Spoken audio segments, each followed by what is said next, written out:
Percy with an early run, he's onside this time! It's 1-1!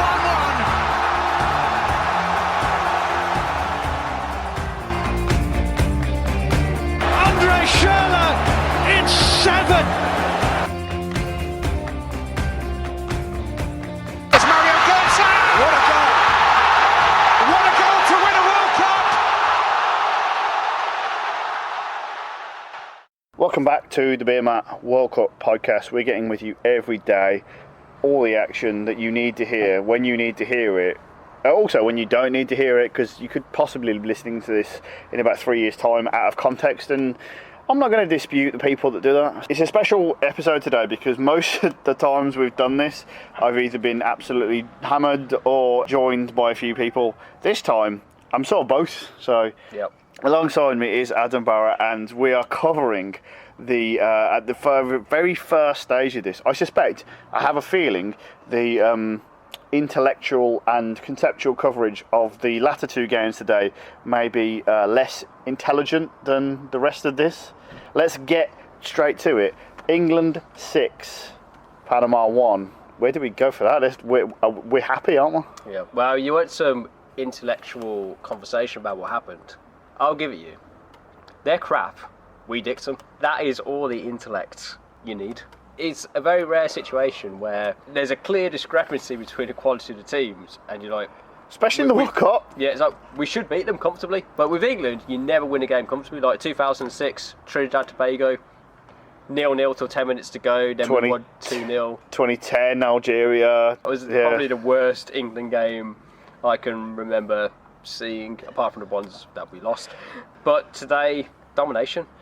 Here's a genuine question that needs to be asked. Is the gap and the sort of joy within that gap going to reflect in how this tournament ends for England? Or is this just sort of false happiness because we've just played two terrible sides?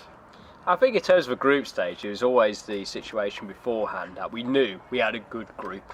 Yeah. You know, we weren't in like a group. And not only that, just in terms of the way the games have lined up, because if Belgium had been first and had thrown a spanner in the works, there could have been pressure on one of the games that would have led to not necessarily the result we wanted, but the way everything lined up from the teams we got to the way it lined up, I actually think this is one of the only groups that's gone the way it's supposed to go. I mean, it's all panned out well. Last minute win against Tunisia has turned out to be so important, hasn't it? With both teams who you'd expect to get through the group, England and Belgium, 6 points, already through over the second round of games. Interesting to see how they're going to approach it final round, especially being as though we're the last game.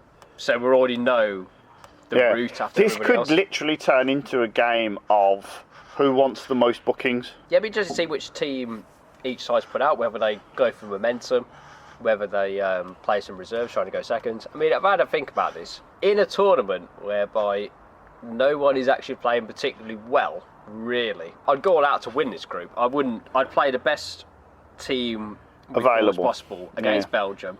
Because the second round, whoever we get in the second round, you've got to think, if you're going to go far in the tournament, you have to beat any of the teams we're going to get in the second round from Group H. No disrespect to any of them, but if you're going to win a World Cup, you've got to beat any of Senegal, Poland, Colombia or Japan. Because we're recording this officially before it gets shut down today.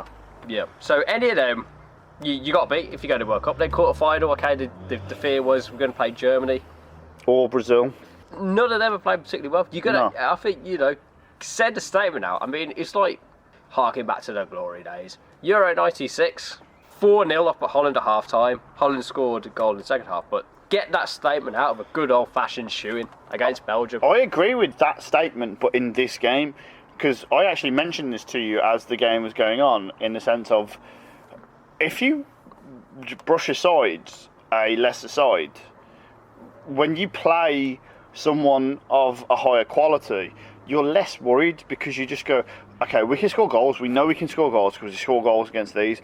If you can't score against Panama, if you struggle to beat these 1-0, then when you play Brazil, if you play Germany and you're like, oh shit, we couldn't score against Panama, how are we going to score against Germany, Brazil? But if you're swashbuckling everyone aside and you're just going, yeah, we beat them, whatever, you don't even matter. Harry Kane scores even if he just doesn't even touch the ball, so fuck you.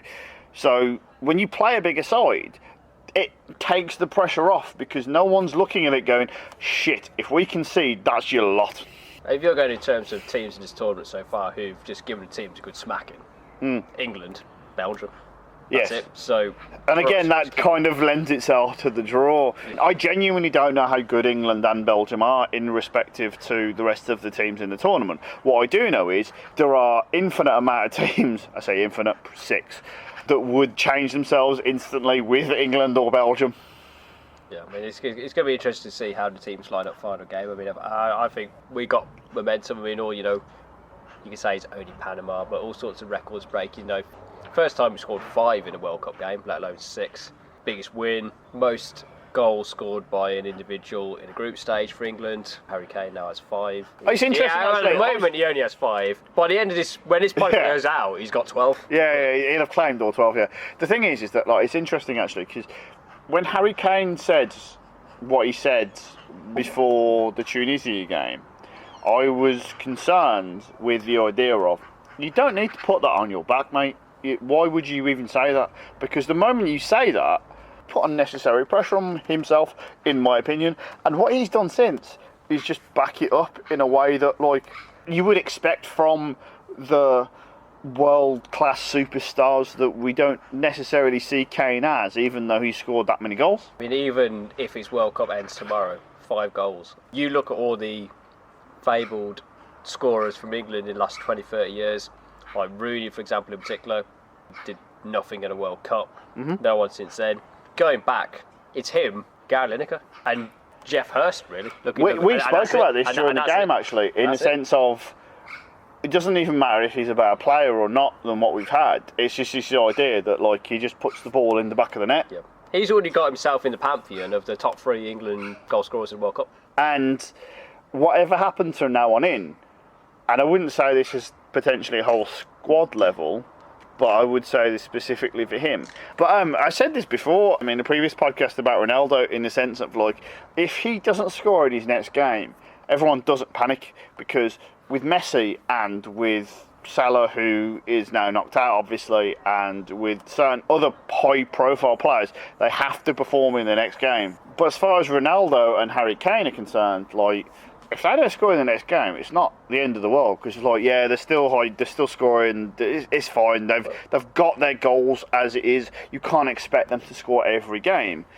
What I'd say the difference between Kane and Ronaldo is that it might sound slightly strange, being as though England have scored 8 goals in this tournament, Kane scored 5, so the vast majority. But I'd say the difference between England and Portugal is if Kane doesn't score, you still expect someone else in the England team to be able to chip in a goal or 2. Whereas Portugal, their entire game plan, as demonstrated by their game against Morocco, it's just Ronaldo.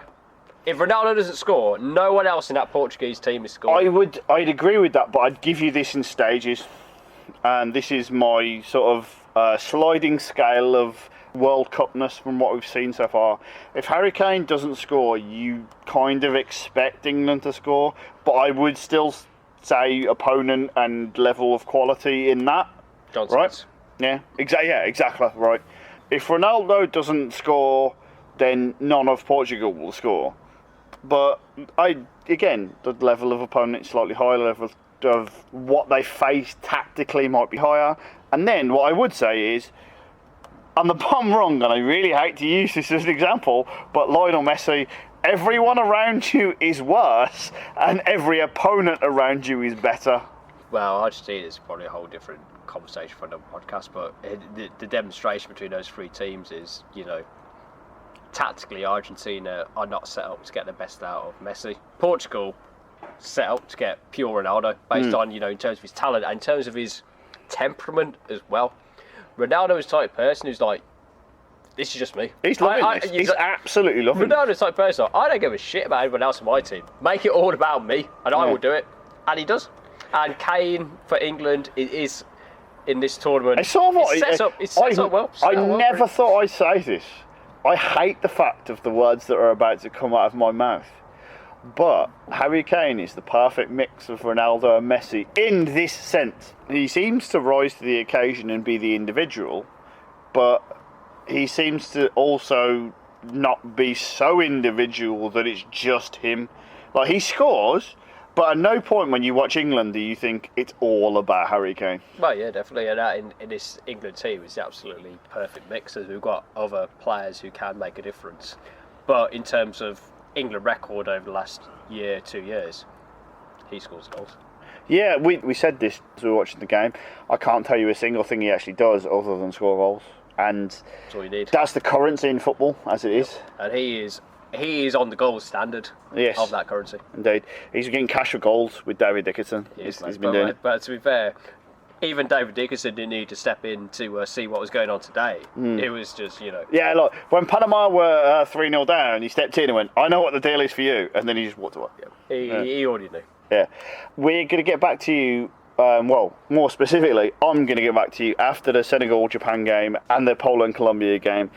I suspect the analysis of both of those games will involve slightly less of England definitely winning the World Cup, but they're definitely winning the World Cup is basically what we're saying. It's coming home. The drinks have continued to flow and the goals have continued to flow as well. We had 7 in the first one and we've just seen 2 games with 7 goals combined in them. Let's just say this World Cup is not short on action of any kind, whether it be in the TV studio with Roy Keane trying to kill everyone and Patrice Evra trying to patronise everyone, and on the pitch where the ball is being put in the back of the net on a regular basis. First of all, Senegal 2, Japan 2. Japan breaking my heart with by far my favourite team and the only team to put respect on the Liverpool name in the front 3 of Mane, Firmino and Salah. It's a pure disgrace. Mane again showing that if you actually play one of those front 3, you might have success, and what Senegal have done might have come as a surprise to some, but of these 4, they're by far the team that I think England would like to avoid the most. It'd be a fascinating matchup, and I think Mane would relish the chance coming up against his sort of home nation in terms of where he plays his football and where he has played his football for some time. But I think, conversely, for as much as I want to big Senegal up and say how well they've played, not just in this game, but just all tournament so far, again, snatched right at the death from a Japan side that have, if Senegal have slightly surprised a few people, Japan have surprised me specifically a lot, incredibly so. And when it's all said and done, they did get the momentum very early on in the first game against Colombia by that early penalty.